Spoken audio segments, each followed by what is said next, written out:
Sa mabilis na aksyon ng Mandaluyong PNP, nailigtas ang isang 88 taong gulang na biktima matapos siyang gawing hostage ng kanyang sariling anak na armado ng baril sa Mandaluyong City. Patrolwoman Jenny May Dolor, ibalita mo.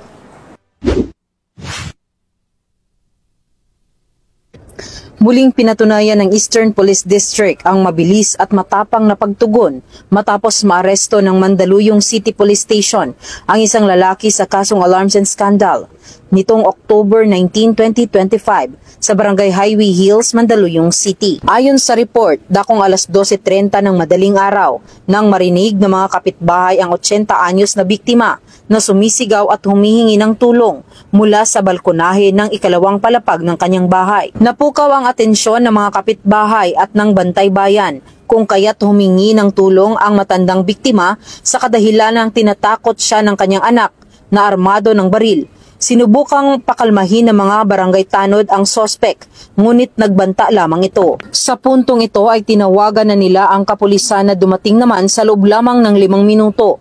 Pinuntahan ng mga pulis ang loob ng bakuran at nakita nila ang sospek na nakabantay sa hagdan ng bahay.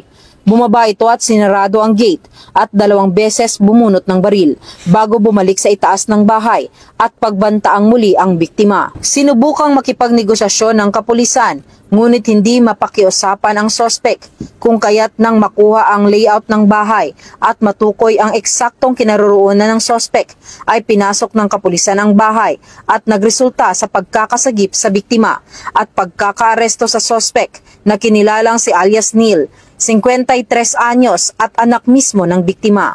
Nakipag-negosyate tayo na sumuko siya. Kaso ay ayaw niya. So, luckily at yung kanyang tiyuhin, nakipag-usap sa atin, binigay yung layout ng bahay. So, napag-aralan natin.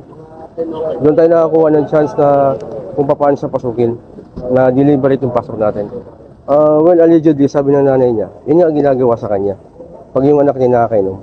Ang sospek ay dinala sa Mandaluyong City Medical Center para sa eksaminasyon at kasalukuyang nakapiit sa Mandaluyong City Police Station Custodial Facility. Ang mabilis na pagresponde ng mga tauhan ng Eastern Police District, Mandaluyong City Police Station ay patunay na isang serbisyong mabilis, tapat at nararamdaman. Mula dito sa Eastern Police District, ako po ang inyong PNN correspondent, Patrolwoman Jenny May Dolor, alagad ng batas, tagataguyod ng Balitang Pulis.